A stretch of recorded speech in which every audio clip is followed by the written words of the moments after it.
Semangat pagi. Waalaikumsalam warahmatullahi Pagi, pagi, pagi, pagi, pagi. pagi, Pagi, pagi, pagi. pagi, pagi, ya, pagi, pagi.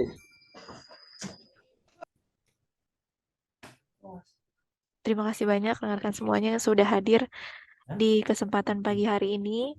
Alhamdulillahirrahmanirrahim kita bisa berkumpul kembali ya untuk hari ini agendanya adalah safety training. Jadi untuk safety training ini bertujuan untuk meningkatkan pengetahuan serta sharing session gitu juga ya. Nanti di akhir acara kita ada membuka pertanyaan dan juga tanya jawab maupun sharing session.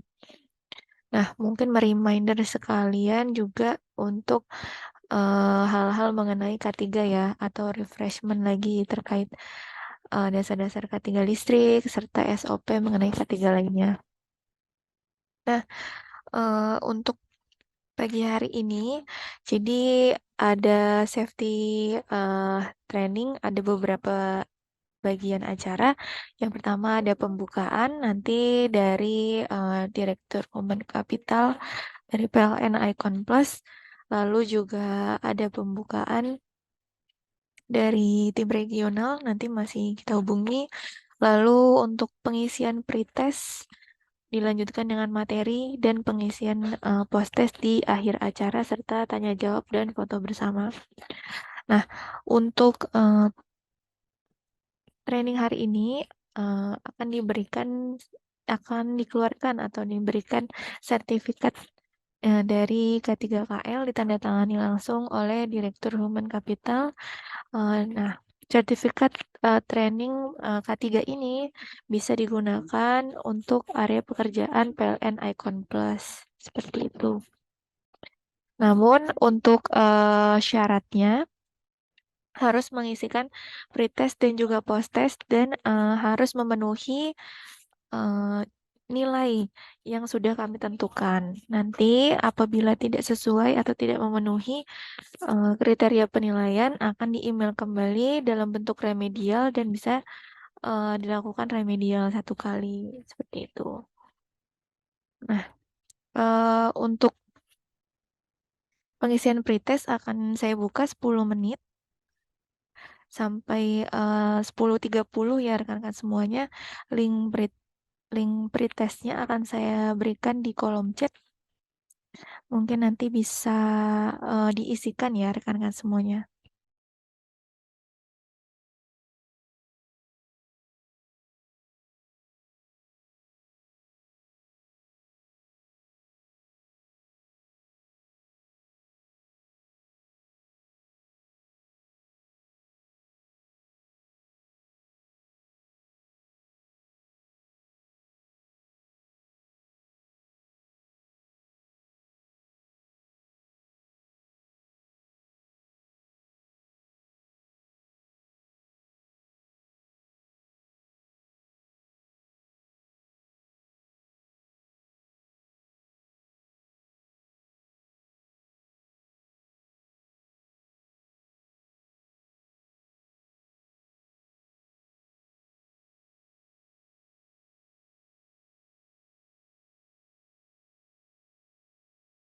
Nah, itu sudah saya berikan untuk link pretest dan juga link absensi. Silakan diisikan selama 10 menit. Nanti setelah 10.30 saya akan lanjutkan ke sesi sambutan. Itu dulu ya rekan-rekan semuanya. Silakan untuk diisikan link absensi dan juga link pretestnya. Terima kasih.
Karena tidak ada yang lebih penting dari jiwa manusia.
Karena tidak ada yang lebih penting dari jiwa manusia.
Karena tidak ada yang lebih penting dari jiwa manusia.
Baik, rekan-rekan semuanya, untuk pengisian pretest akan ditutup sebentar lagi. Selagi menunggu beberapa saat lagi pretest akan sudah selesai. Kita beralih ke sesi sambutan mungkin ya. Pertama ada sambutan dari Direktur Human Capital, Bapak Darut Tri Cahyono. Mungkin boleh disimak. Bismillahirrahmanirrahim. Assalamualaikum warahmatullahi wabarakatuh. Salam, Om Swastiastu, Namo Buddhaya, salam kebajikan. Selamat sejahtera bagi kita semua. Pertama-tama, marilah kita panjatkan puji dan syukur kehadirat Tuhan Yang Maha Esa, Allah Subhanahu wa Ta'ala, atas limpahan rahmat dan karunia-Nya, sehingga kita dapat berkumpul secara virtual dalam acara pengajaran kelas online K3 PLN Icon Plus ini. Sebagai Direktur Manajemen Human Capital dan Administrasi PLN Icon Plus, saya merasa sangat terhormat dan bangga dapat menyampaikan kata sambutan pada acara yang sangat penting ini.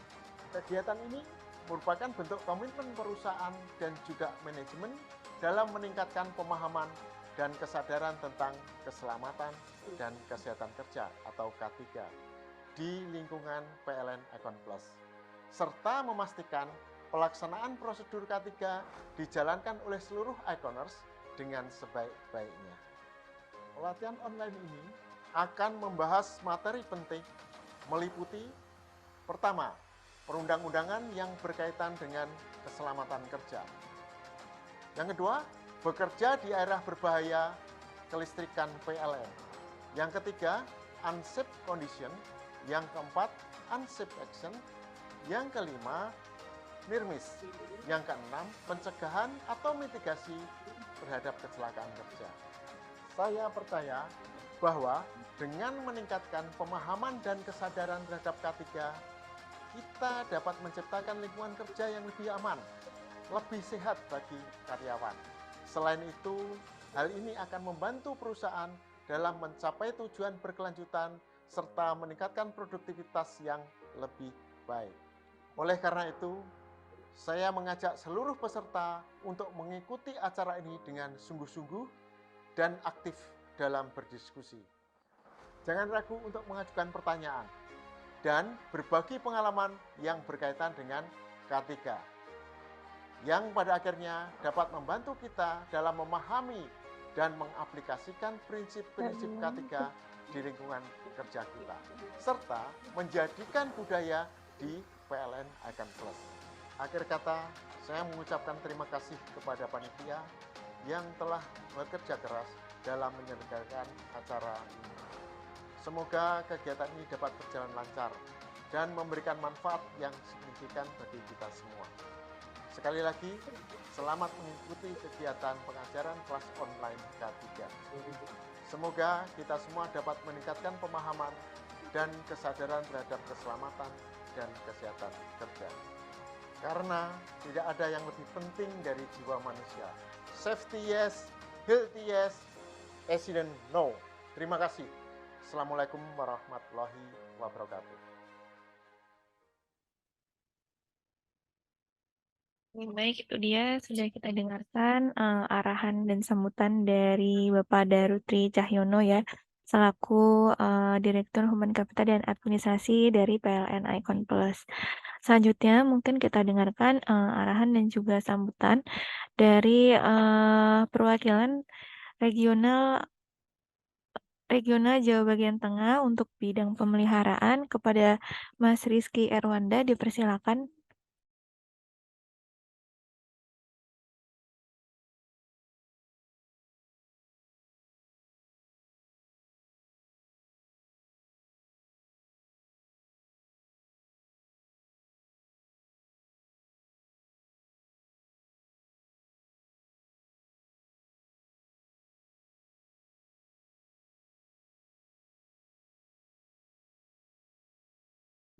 Halo,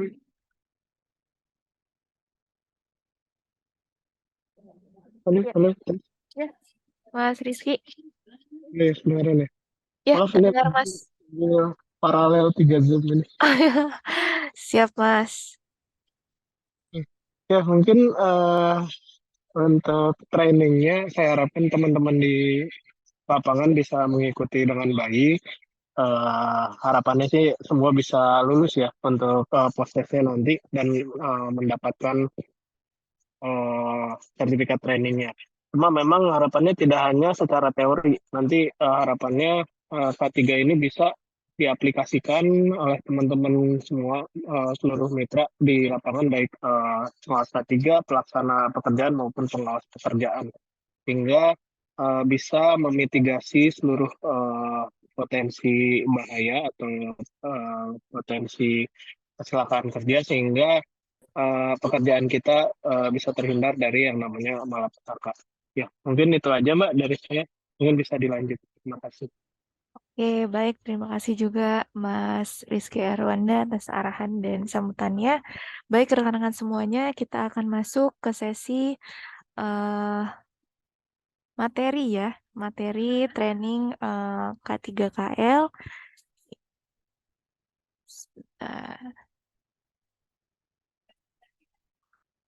Saya izin share untuk... Apakah sudah terlihat di layar rekan-rekan semuanya? Sudah Mbak. Sudah. Sudah, Mbak. Oke. Terima kasih banyak. Sekali lagi rekan-rekan semuanya, mungkin untuk koordinator, terutama koordinator agar diinformasikan kepada timnya yang di lapangan atau yang masih standby apabila ingin mengikuti safety training ini, diharapkan bisa join ya di Zoom ini, karena untuk safety training ini nantinya akan dikeluarkan sertifikat dari tim K3KL dan ditangani oleh Direktur Human Capital dengan mengisikan pretest dan juga post-test. Oke, sebentar.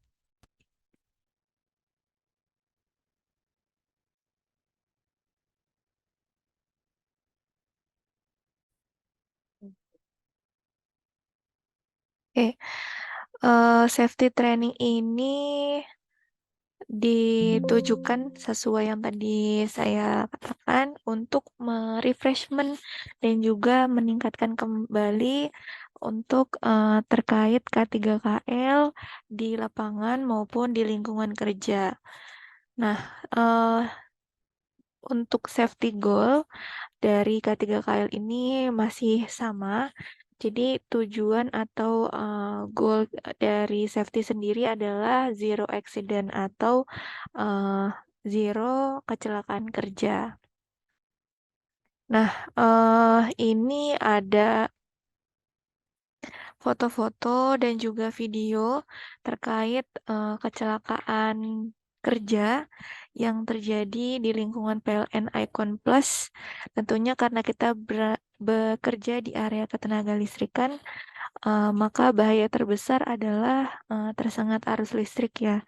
karena walaupun mungkin kita tidak bekerja langsung dalam keadaan bertegangan, tapi kita bekerja di area ketenaga listrikannya, sehingga apabila kita tidak mengindahkan untuk jarak amannya, maka akan tersengat arus listrik. Nah, saat ini PLN juga tidak segan maupun kami juga tidak segan untuk memberikan stop working authority apabila ditemukan rekan-rekan tidak menggunakan APD atau tidak bekerja sesuai dengan standar operasional prosedur yang telah ditentukan.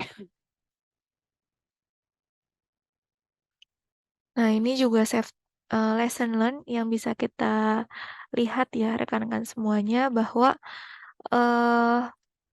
seperti tim retail yang mungkin saat ini masif sekali untuk melakukan aktivasi maupun tim pemeliharaan yang mungkin ada pekerjaan juga ya pemeliharaan gangguan untuk corporate maupun untuk retail. Nah, di sini pasti kita pernah tim lapangan ini pernah menemukan tiang-tiang yang sudah tidak standar, seperti tiang yang ada di dalam bangunan, lalu juga tiang-tiang yang sejajar dengan rumah warga, maupun tiang-tiang yang miring dan lain sebagainya.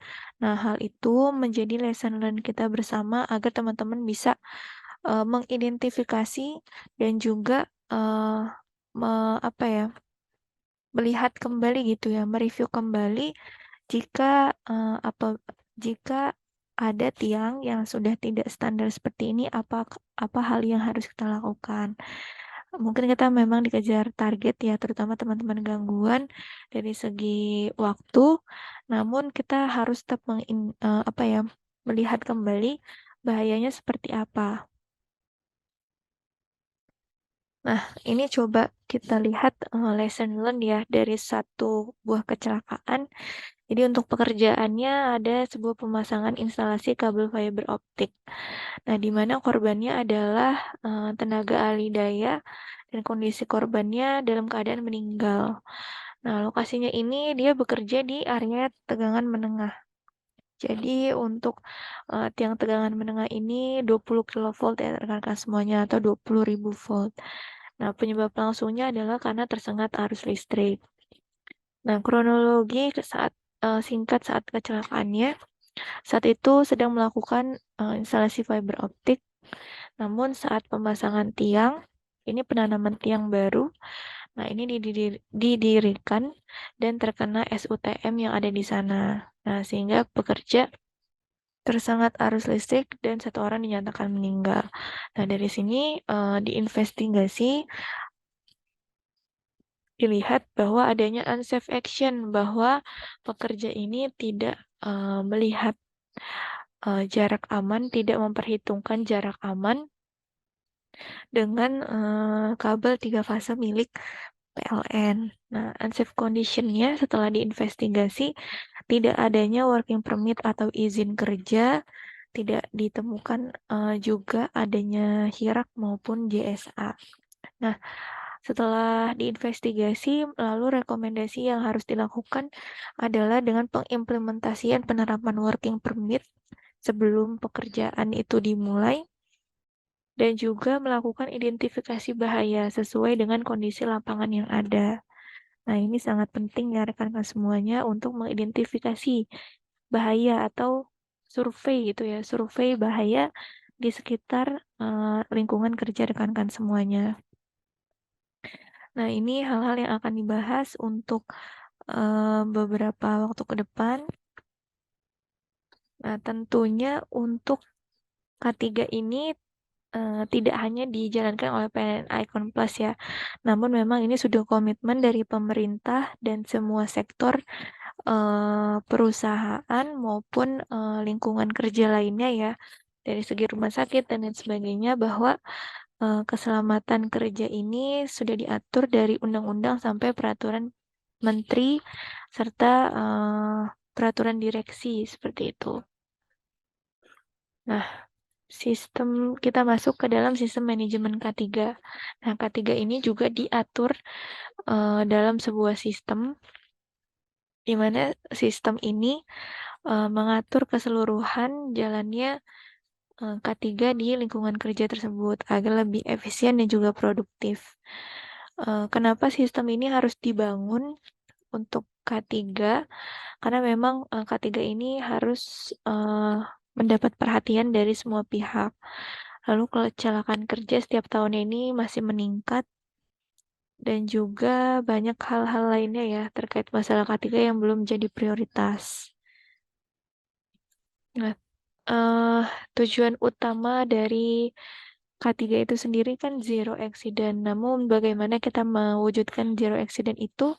Salah satunya dengan menciptakan lingkungan kerja yang aman serta sebuah perusahaan menjamin dan melindungi keselamatan serta kesehatan tenaga kerjanya.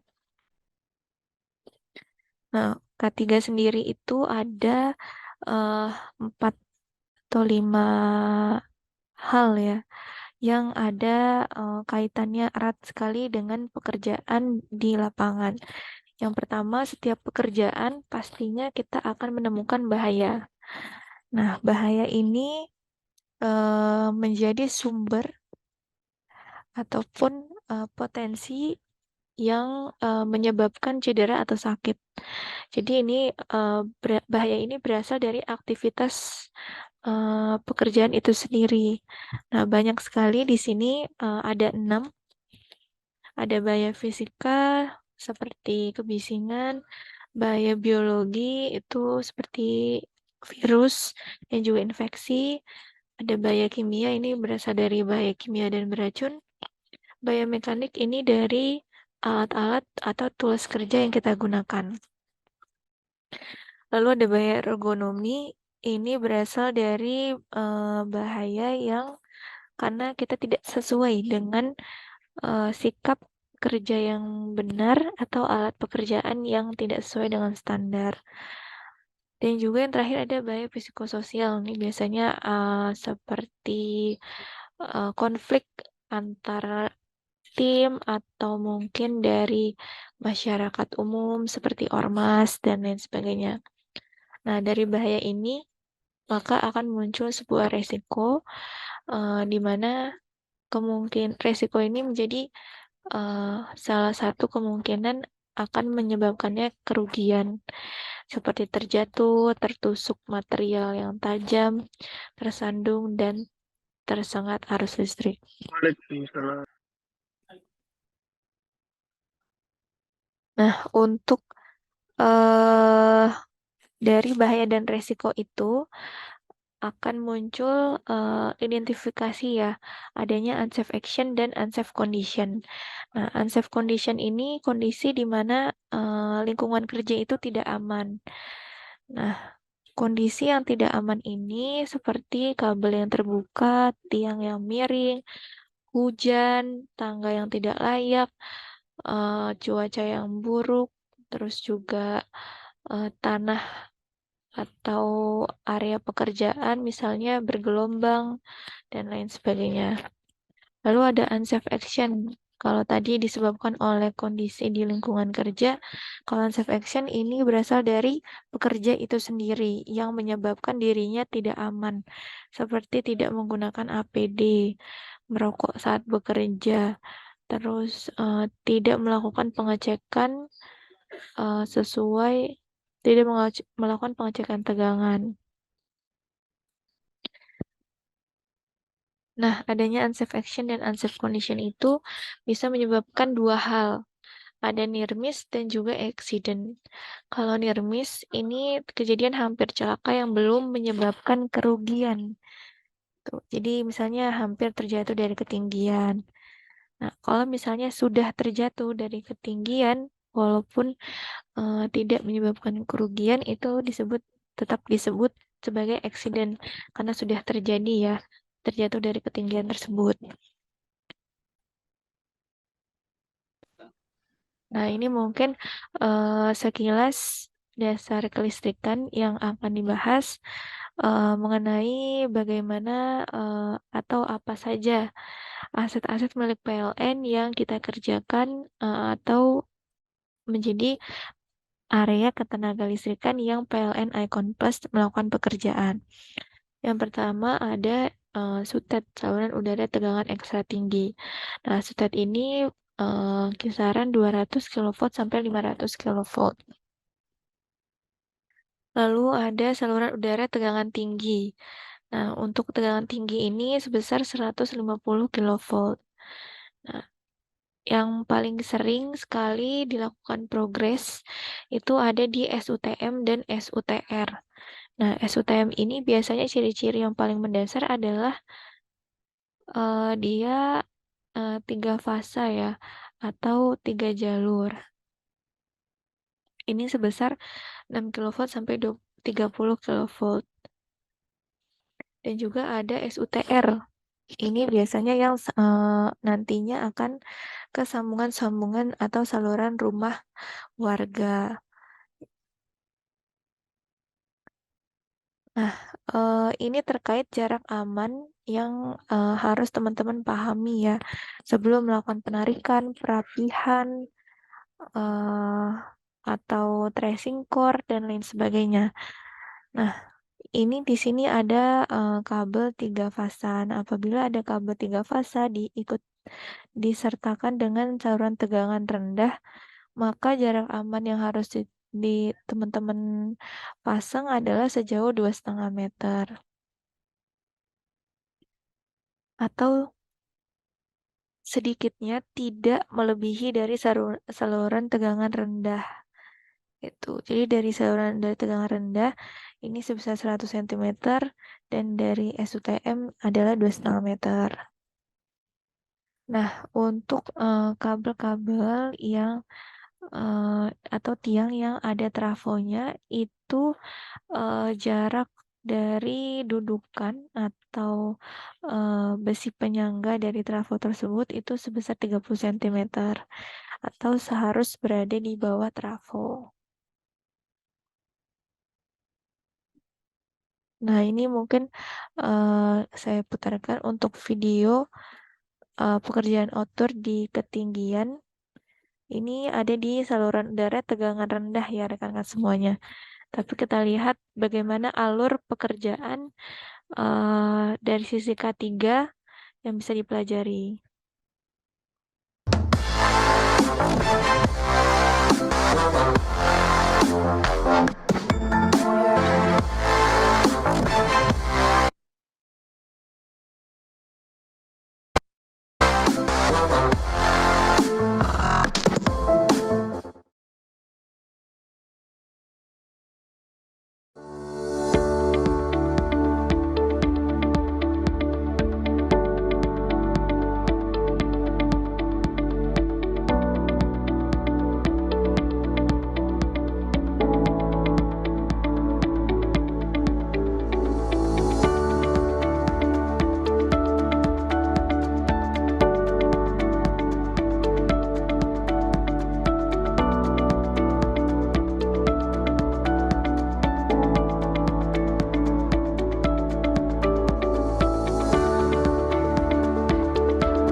Baik, itu dia untuk video mengenai bekerja di ketinggian.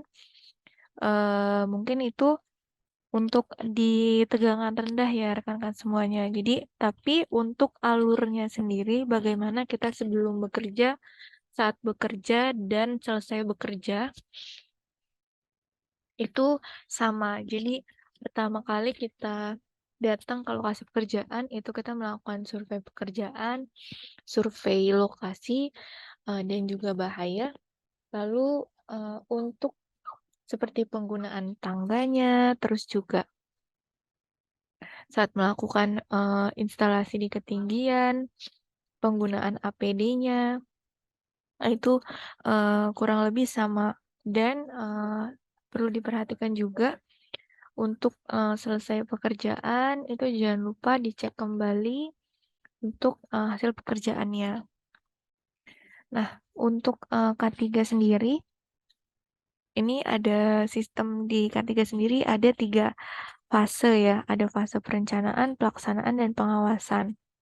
Untuk fase perencanaan, nah ini biasanya dimulai sebelum melakukan pekerjaan. Nah, untuk safety briefing sendiri, ini biasa dilakukan di base camp ya rekan-rekan semuanya.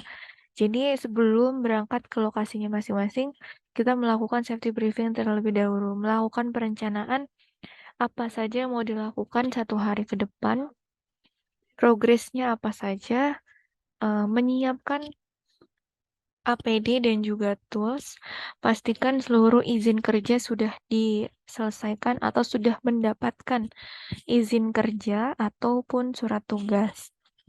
Nah, dicek kembali tools-tools kerjanya, jangan lupa safety cone, test pen, dan tangga. Nah, serta teman-teman bisa tutup dengan yel-yel dan doa bersama sebelum bekerja. Jangan lupa juga untuk mendokumentasikan ya sebagai bukti teman-teman sudah melakukan briefing. Nah, ini alur pelaksanaan briefing yang bisa disesuaikan ya rekan-rekan semuanya yang sudah standar dari kami dalam melakukan safety briefing. Keselamatan dan kesehatan kerja atau K3 adalah tentang bagaimana kita melaksanakan tindakan pencegahan atau antisipasi dalam terjadinya kecelakaan dalam bekerja. PLN Icon Plus merupakan perusahaan yang selalu mengedepankan keselamatan dan kesehatan dalam bekerja. Tidak ada yang lebih penting dari jiwa manusia, bukan hanya slogan. Konsistensi dalam pelaksanaan K3 dalam setiap pekerjaan merupakan sebuah keharusan.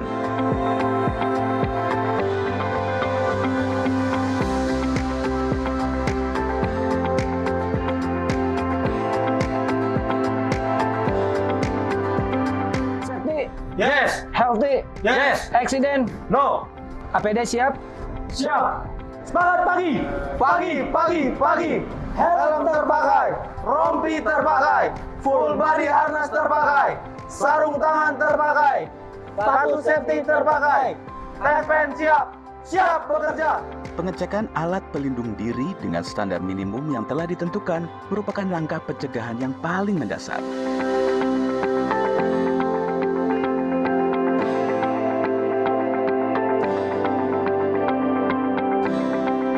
semua tim sehat. Sehat. Baik rekan-rekan, hari ini kita akan ada pelaksanaan aktivasi dengan detail pekerjaan meliputi penarikan kabel, pemasangan aksesoris FAT dan FDT. Untuk izin kerja kita sudah disiapkan. Untuk tahapan pekerjaan sendiri, yang pertama kita melakukan persiapan, kemudian penarikan kabel fiber optik, kemudian pemasangan aksesoris dan perapian kabel FO. Kemudian kita akan melakukan instalasi new joint box. 4 poin mendasar yang perlu dikenali dalam tindakan pencegahan. 1. Job Safety Analysis berisi identifikasi potensi bahaya di setiap aktivitas pekerjaan sehingga pekerja diharapkan mampu mengenali bahaya di sekitar tempat kerja. 2. Unsafe Condition merupakan kondisi tidak aman di mana suatu keadaan seperti lingkungan kerja yang tidak aman atau kondisi peralatan kerja yang tidak layak. 3. Unsafe action merupakan perilaku tindakan tidak aman yang dilakukan oleh pekerja itu sendiri sehingga membahayakan dirinya maupun orang lain. 4. Near miss atau hampir celaka, yaitu kecelakaan yang nyaris atau hampir tidak bisa dihindari. Baik rekan-rekan, sebelum kita melaksanakan pekerjaan hari ini, mari kita berdoa agar pekerjaan kita dimudahkan dan pulang dalam keadaan selamat. Berdoa, mulai.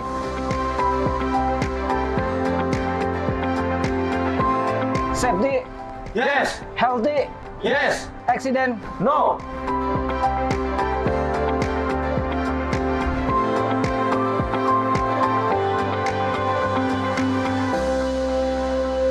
Tidak ada yang lebih penting dari jiwa manusia. Safety yes, healthy yes, accident no.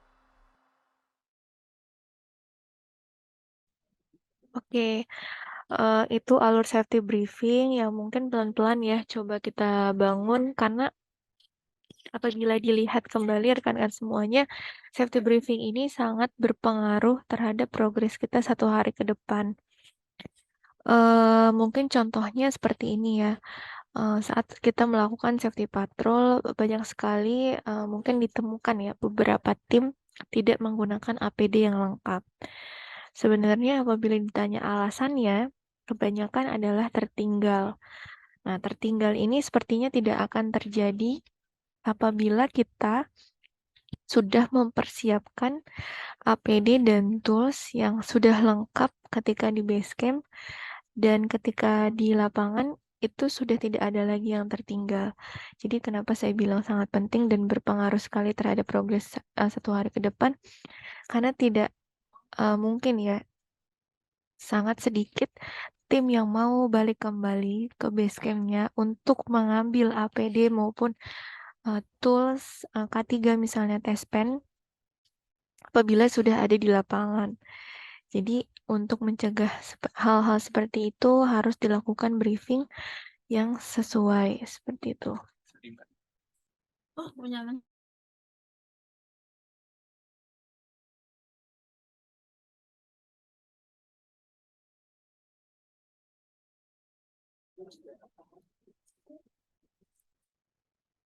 Oke, saya izin lanjut. Kita masuk ke video tunjuk sebut. Nah, sebenarnya tadi sudah ada ya video tunjuk sebut seperti helm terpakai, rompi terpakai, full body harness terpakai, TESPEN siap bekerja. Nah, itu sebut tunjuk ini sebenarnya budaya baru di K3 di lingkungan PLN begitu ya. Jadi, kegiatan ini menunjuk APD yang kita pakai dan memastikan bahwa APD ini sudah lengkap dan layak untuk digunakan. Jadi seperti helm terpakai, nah itu benar-benar helmnya itu terpakai dengan oleh tim gitu. Nah, kita masuk ke fase pelaksanaan. Untuk fase pelaksanaan sendiri, ini ada safety patrol. Kita sering juga ya melakukan safety patrol offline dan safety patrol online terhadap teman-teman, terutama yang sedang progres pekerjaan di lapangan. Nah, tujuannya untuk mengecek kembali apakah K3 ini benar-benar dilaksanakan oleh rekan-rekan atau tidak.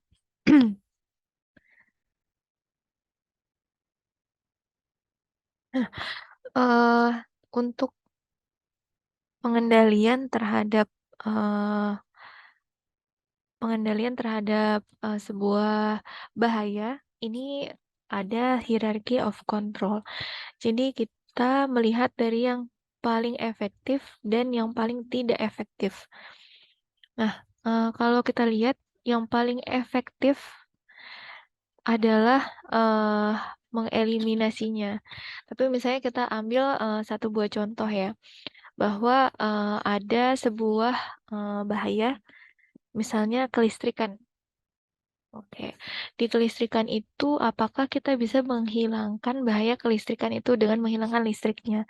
Sepertinya tidak, karena memang itu sudah mandatory gitu ya, atau tidak bisa dihilangkan. Lalu yang warna hijau ini masuk kepada fase substitusi, mengganti bahaya tersebut. Nah, misalnya bahayanya kelistrikan, apakah bahaya kelistrikan bisa diganti? Nah, di SUTM dan SUTR tidak mungkin listrik itu digantikan seperti itu karena memang itu menjadi aliran ke rumah-rumah warga. Nah, lalu apakah bisa dilakukan yang warna kuning?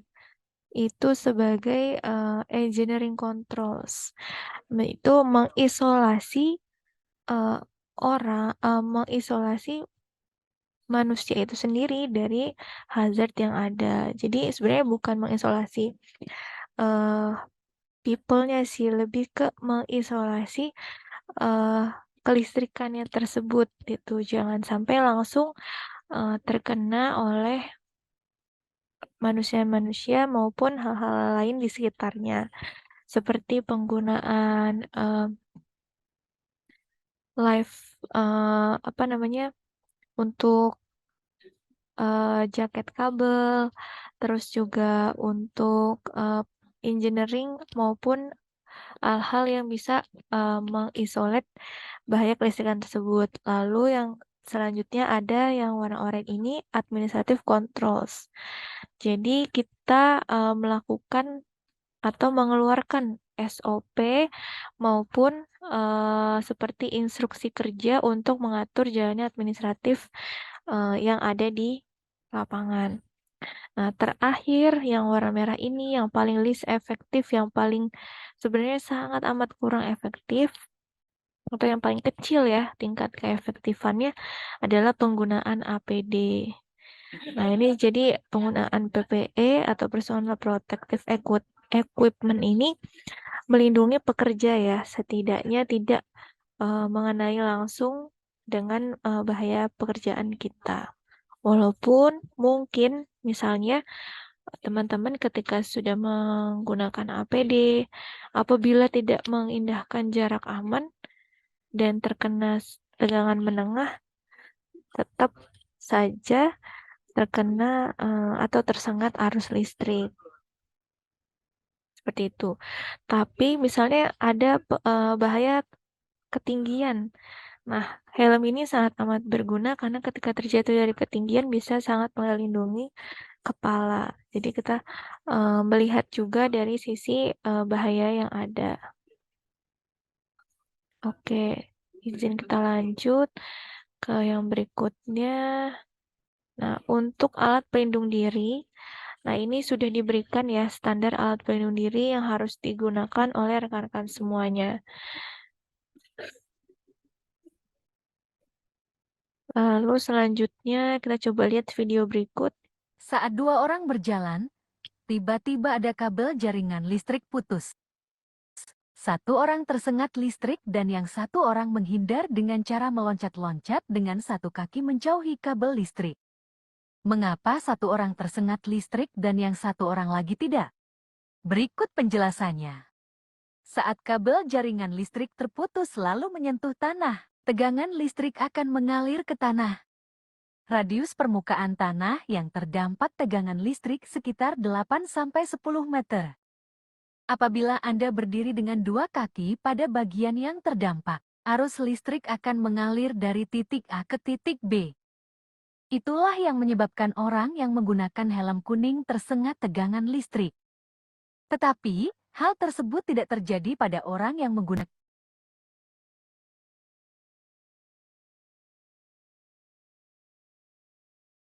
Saat dua orang berjalan, Anda berdiri dengan dua kaki pada bagian yang terdampak. Arus listrik akan mengalir dari titik A ke titik B.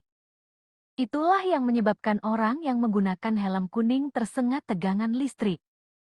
Tetapi, hal tersebut tidak terjadi pada orang yang menggunakan helm merah.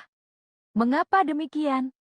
Karena dia berdiri dengan satu kaki dan menyebabkan tidak terjadi aliran arus listrik di tubuhnya.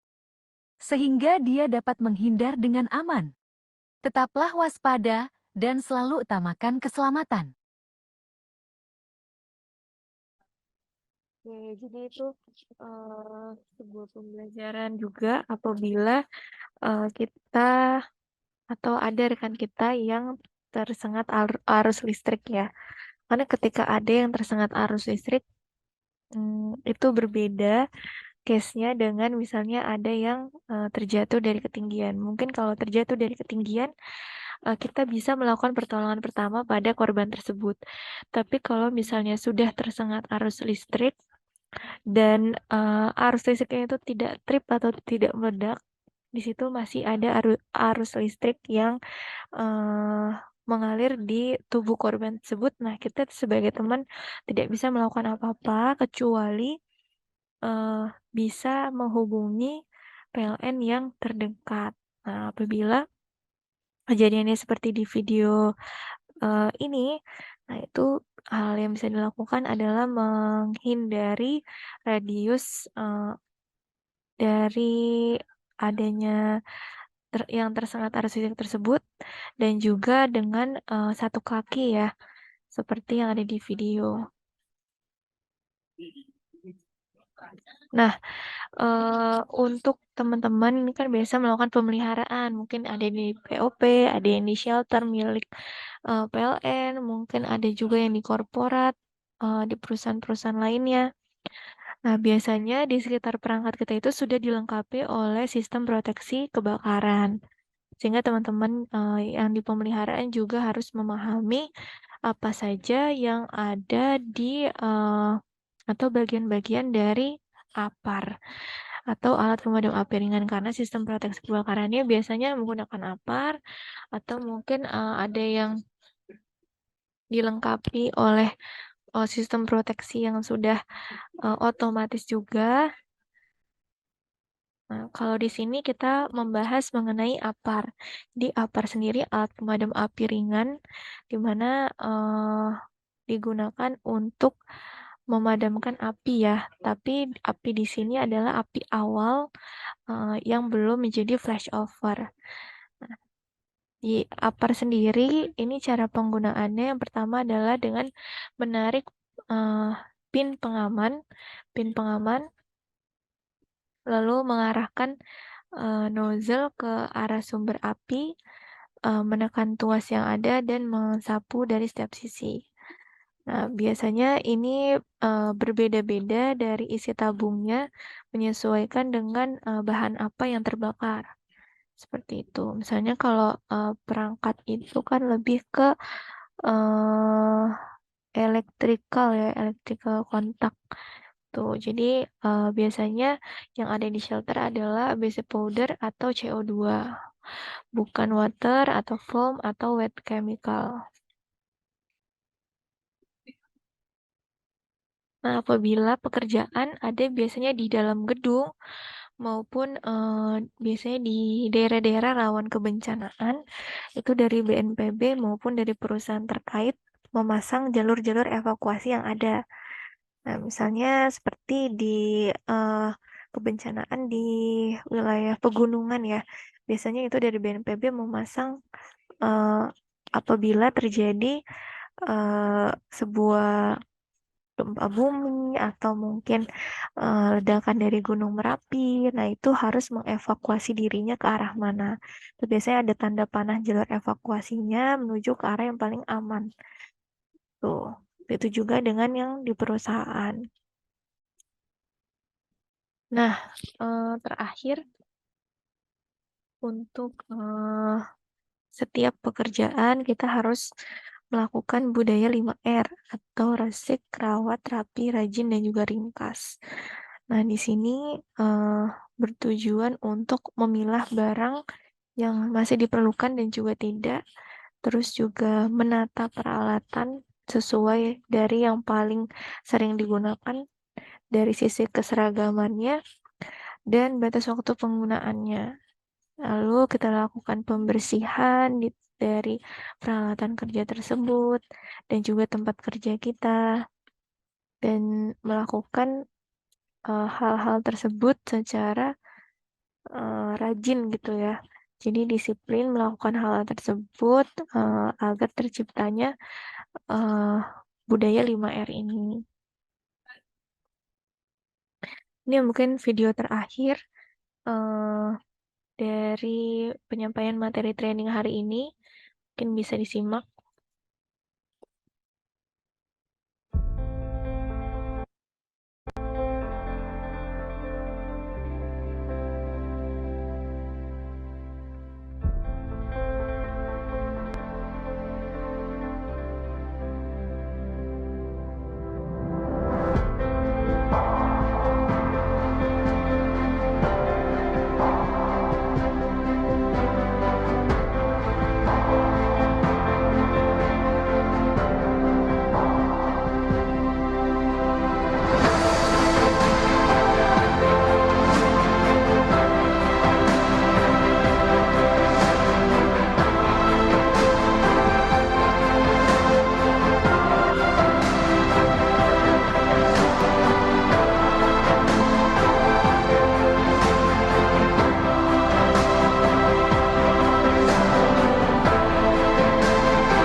Oke, mungkin saya berikan sedikit ya untuk kesimpulan dari video yang ada. Yang pertama adalah bagaimana pelaksanaan K3 ini harus dikembalikan lagi dengan diri kita masing-masing. Jadi apabila kita tidak melakukan atau menjalankan ya K3 ini di lingkungan kerja kita, tentunya bahaya yang ada di lingkungan kerja kita itu bisa membahayakan diri kita dan menyebabkan kecelakaan kerja yang menyebabkan kerugian pertama untuk diri sendiri tentunya. Yang kedua adalah yang paling sangat amat terpukul tentunya keluarga yang menanti di rumah. Dan yang ketiga adalah karena rekan-rekan ini bekerja di lingkungan PLN Icon Plus dan juga pasti di seragamnya ya sudah ada identitas mungkin PLN maupun PLN Icon Plus sehingga apabila terjadi kecelakaan kerja ini akan disorot gitu ya bahwa oh pekerja PLN terjadi kecelakaan kerja. Nah, padahal mungkin yang dikerjakan adalah pekerjaan dari kabel fiber optik atau PLN Icon Plus, tapi mungkin masyarakat dan orang lain gitu ya melihatnya karena bekerjanya di tiang PLN maka kecelakaannya dari kecelakaan PLN. Nah, makanya kita bangun sama-sama dan kita jaga diri kita, lalu juga menjaga identitas perusahaan yang kita bawa gitu ya di label atau logonya masing-masing dengan K3 ini. Seperti itu. Ini terakhir, tidak ada yang lebih penting dari jiwa manusia ini bukan hanya sebuah tagline atau slogan dari K3 saja, tapi konsistensi rekan-rekan dalam mematuhi keselamatan dan kesehatan kerja adalah sebuah kewajiban dan keharusan untuk setiap individu masing-masing tidak terkecuali siapapun. Karena pada akhirnya seseorang di sana selalu menunggu kita dengan rasa cinta yang bernama keluarga. Nah, itu saja rekan-rekan semuanya yang bisa disampaikan terkait materi training K3KL pada pagi hari ini. Kita lanjutkan ke sesi tanya jawab dan juga sharing session. Izin langsung dijawab ya Mas ya. Dari Mas Haditama, izin Mas Rizky untuk helm. Ini sebenarnya untuk helm di pekerjaan ketinggian itu diwajibkan menggunakan namanya chain strap ya, atau tali penguat gitu. Mungkin ini sudah dibiasakan untuk rekan-rekan yang mungkin bekerja di tower, tapi sebenarnya untuk pekerjaan ketinggian di eh, tiang pun harus menggunakan eh, chain strap itu. Tuh, kecuali mungkin dari beberapa helm kan ada yang eh, sudah ada eh, pengait atau apa ya pengatur eh, kerekatannya itu di bagian belakang juga ada. Nah, mungkin kalau sudah ada seperti itu tidak perlu menggunakan chain strap. Tapi kalau belum ada hanya helm yang biasa, nah itu harus ditambahkan chain strap Mas atau tali penguat seperti itu. Jadi colek lagi nih sama Dari Mas Rizky mungkin ada tambahan Mas? Oke, baik Mbak. Ini sebenarnya seharusnya sih ada ya chain stripnya ya, kalau chain stripnya di kita itu. Walaupun memang apa sudah bisa direkatin pakai yang putar-putar ya biasanya kalau helm safety itu. Nah, tapi itu biasanya juga kurang kuat sih. Kadang juga malah tim ada yang nggak suka terlalu ketat, jadi ada dilonggarin. Cuma itu kan rawan ya. Jadi tali itu harusnya tetap mandatoris sih. Mungkin nanti kita evaluasi Mbak tools K3 teman-teman di lapangan. Sementara sih pas kita sidak terakhir sih masih aman. Mungkin ada yang hilang talinya atau gimana gitu.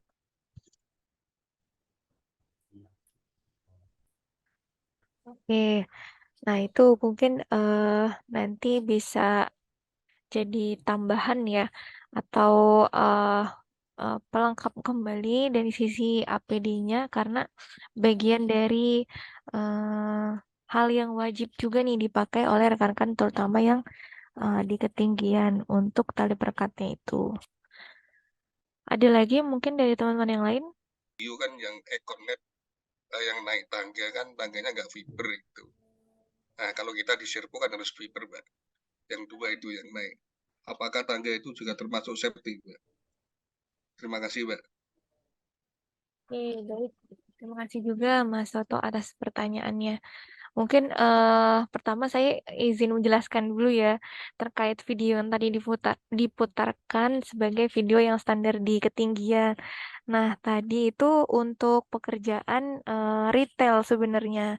Makanya tadi saya sebutkan kita tidak bisa mengambil semua contoh yang ada di eh, video tersebut karena memang beda pekerjaan itu di sisi retail tapi ada hal-hal yang bisa kita ambil pembelajarannya juga seperti APD yang digunakan terus juga cara dia dari awal datang ke lokasi kerja sampai eh, dia selesai masa pekerjaannya.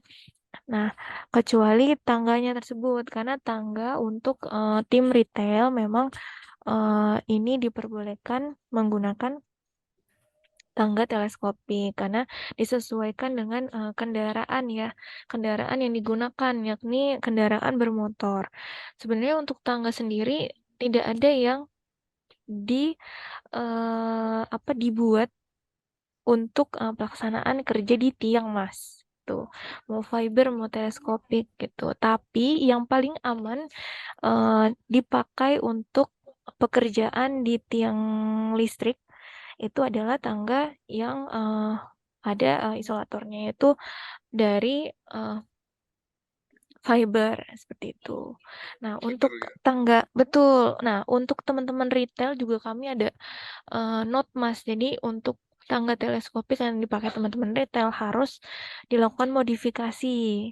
Jadi di anak tangga yang paling atas itu harus dipakaikan karet ban atau ada namanya seperti penahan gitu ya. Jadi ada sebuah tambahan perekat gitu di bagian atas agar si tangganya itu tidak bergoyang saat dilakukan pekerjaan.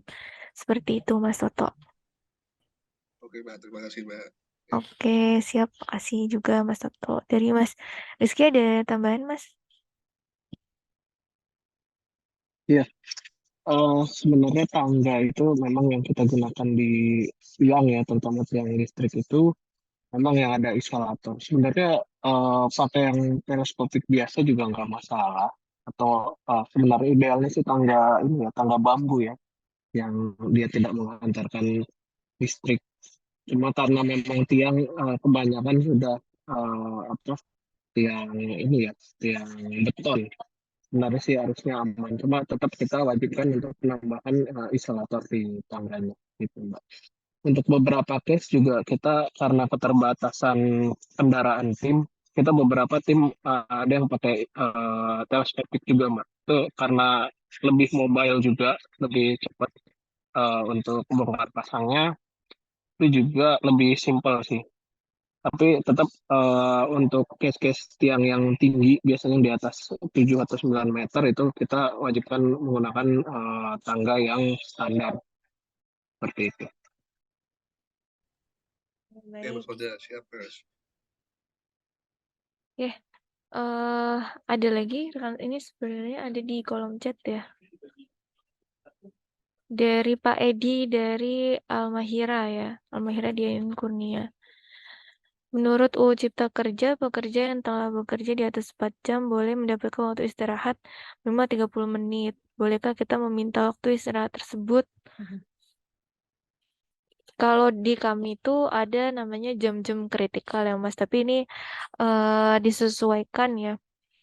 Jadi ada jam-jam kritikal itu di jam 12 siang, jam 6 sore, dan waktu subuh. Seperti itu. Mungkin kalau teman-teman pemeliharaan ini kan tidak dibatasi waktu ya, atau 24 jam standby. Nah, kalau di kami itu ada jam-jam kritikal di mana kita harus menghentikan dulu sementara waktu mungkin 15 sampai 30 menit untuk melakukan istirahat gitu ya atau jeda sebentar karena di waktu-waktu tersebut adalah waktu-waktu di mana banyak ditemukan kecelakaan kerja. Nah, memang dari sisi waktu misalnya terlalu jam 12 itu waktu terik, terus juga memang waktu masuk azan zuhur ya, seperti itu. Jadi memang ditetapkan sebagai waktu jam kritikal. Begitu juga jam 6 sore. Nah, ini juga kita wanti-wanti teman-teman untuk menghentikan dulu sementara waktu pekerjaannya. Dan di waktu subuh gitu ya, atau menjelang subuh. Nah, itu teman-teman bisa melakukan istirahat tersebut. Tapi disesuaikan dengan gangguan yang ada itu ya. Mungkin apabila memang teman-teman benar-benar urgent gitu ya. Nah, bisa diselesaikan dalam waktu yang sudah bisa diperkirakan gitu ya. Misalnya jam 12 kurang 10 atau jam 12 lewat 10, teman-teman bisa memperkirakan itu sudah selesai. Nah, tidak harus jam 12 ya berhenti dulu, terus bekerja selama 10 menit nantinya gitu, atau diselesaikan terlebih dahulu misalnya 12.10, nanti bisa beristirahat lebih lama. Tapi kalau misalnya sudah tahu akan pekerjaannya akan panjang sampai jam 2 sampai jam 3, nah itu jam 12 berarti harus istirahat terlebih dahulu. Mungkin kalau dari saya itu yang bisa disampaikan terkait uh, waktu istirahat ya untuk teman-teman terutama yang bekerja 24 jam. Dari Mas Rizky mungkin ada tambahan? Ya, Mbak. Nih, sambil aja nih. Kalau masalah istirahat tadi sebenarnya kita fleksibel, Mbak. Kita fleksibel dalam artian kalau misalkan tim eh, sedang di order gangguan, terus mungkin apa ya, tanggung ya, mungkin pekerjaan tanggung, teman-teman di lapangan bilang, oh ini pekerjaan tanggung, dikit lagi beres. Nah itu biasanya ya udah diselesaikan saja gitu. Dan kalau misalkan kondisi gangguannya ada antrian gitu ya, misalkan gangguan satu ke gangguan dua, jadi beres dari gangguan satu ke gangguan dua itu kan biasanya ada perjalanan ya. Nah, perjalanan itu kan biasanya yang bekerja itu driver. Nah, tim yang lain sebenarnya bisa sambil istirahat di mobil. Mungkin itu sih untuk istirahat, waktu istirahatnya. Terus selain itu di malam hari, biasanya kalau malam hari kita pasti eh kalau misalkan kondisinya sudah tidak kondusif, biasanya kita stop clock gitu. Kita lanjut ke hari berikutnya. Seperti itu sih, Mbak. Oke. Nah, terus juga mungkin teman-teman kan juga ada shifting ya, jadi mungkin bisa pergantian tim, misalnya tim pagi dan tim malam. Nah, itu kan juga seharusnya bisa menjadi waktu istirahat teman-teman. Terus juga selama waktu istirahat, nah ini poin yang mau disampaikan bahwa apabila satu istirahat, semua istirahat. Jangan ada satu orang yang inisiatif melakukan pekerjaan dengan alasan misalnya ya udah yang lain istirahat duluan, saya belum capek atau seperti apa biar kerjaannya cepat selesai. Nah, ini ada lesson learned juga ya atau pembelajaran. Ada satu case, ini mungkin tadi ada ya videonya di awal di awal presentasi saya itu kejadian di daerah Pekanbaru.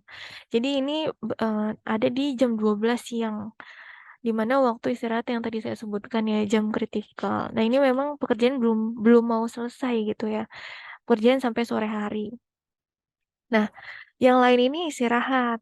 Nah sisalah satu orang berinisiatif untuk melanjutkan pekerjaan. Ketika dia bekerja sendirian, membawa tangga fiber, ini tangga fiber. Terus tidak melihat ya, dia saat memindahkan tangga itu tidak melihat jarak aman dengan tegangan menengah karena dia membawa sendirian, ternyata menyundul tegangan menengah. Nah, di situ uh, tersengat arus listrik. Nah, tidak sampai di situ. Temannya yang uh, kebetulan masih ada berada di dekat situ, melihat temannya tersengat arus listrik, mencoba membantu untuk menyelamatkan. Ternyata korbannya tidak satu orang, ternyata menjadi 2 orang yang tersengat arus listrik. Dan itu posisinya tidak trip atau tidak meledak dengan menengah tersebut. Jadi dia terpanggang selama 30 menit sampai PLN yang mematikan arus listrik di arus aliran tersebut. Nah, itu makanya saya tekankan bahwa jangan pernah bekerja sendirian karena kita itu tidak aware dengan lingkungan yang ada di sekitar ketika kita bekerja sendirian. Nah, ini benar-benar terjadi di lapangan seperti itu. Jadi apabila ingin istirahat, satu orang istirahat, semua istirahat. Jangan ada yang berinisiatif. Begitu. Itu mungkin Pak Edi. Ya, Mbak. Iya, Mbak. Terima kasih, Mbak. Oke, siap sama-sama. Oke, mungkin terakhir ada lagi yang mau ditanyakan? Baik, nanti kita hubungi langsung ya kalau sudah kita kirim. Terima kasih banyak rekan-rekan semuanya. Mungkin izin kita lanjutkan ke sesi berikutnya. Sesi berikutnya mungkin boleh rekan-rekan menyalakan kameranya ya, karena kita akan screenshot untuk sesi dokumentasi.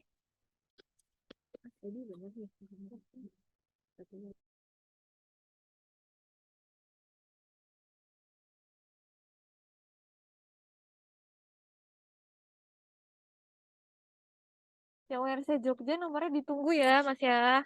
Nanti kalau nggak jadi sampai ditutup. Kalau nggak mau bagi dua ya udah. Kalau ikhlas nanti semuanya buat Mas Edi berarti. Udah Mas Abdul. Oke. Oke, rekan-rekan semuanya siap. Salam K3 seperti ini, zero accident. Oke. 1, 2, 3. Sekali lagi gaya bebas. 1, 2, 3. Wih, ada juga yang dalam perjalanan nih ya. Keren banget. Hati-hati di jalan. Oke, rekan-rekan semuanya, terakhir kita berikan link post test sebagai penutup acara kita hari ini. Sebagai informasi tadi ya, bahwa link post test ini nantinya akan disatukan dengan link hasil pretest yang diisi oleh rekan-rekan semuanya, yang akan menentukan apakah bisa mendapatkan sertifikat atau tidak. Seperti itu. Nah, link post testnya akan saya kirimkan di kolom chat. Tenang saja, untuk link post test ini akan saya buka sampai sore hari. Jadi teman-teman yang mungkin dalam progres perjalanan bisa mengisikan, mungkin ya bebaslah waktunya, asal tidak lebih dari sore hari ini. Nah, di copy dulu untuk rangkaian acara NK3 pada siang hari ini. Alhamdulillah menjadi silaturahmi kita bersama juga ya dengan teman-teman pemeliharaan Jateng. Mudah-mudahan semua bisa saling bantu, saling berkoordinasi dalam penerapan K3 di lingkungan kerja. Tentunya untuk kembali juga untuk rekan-rekan di lapangan, jangan sampai ada kecelakaan kerja apabila ada hal-hal yang mungkin terjadi di lapangan kerja, boleh dilaporkan langsung ke regional sebagai yang paling terdekat gitu ya dari wilayah teman-teman. Itu saja, mungkin sekali lagi terima kasih Mas Rizky, rekan-rekan dari mitra semuanya, tim internal. Saya izin tutup, kurang lebihnya mohon maaf. Wassalamualaikum warahmatullahi wabarakatuh. Waalaikumsalam.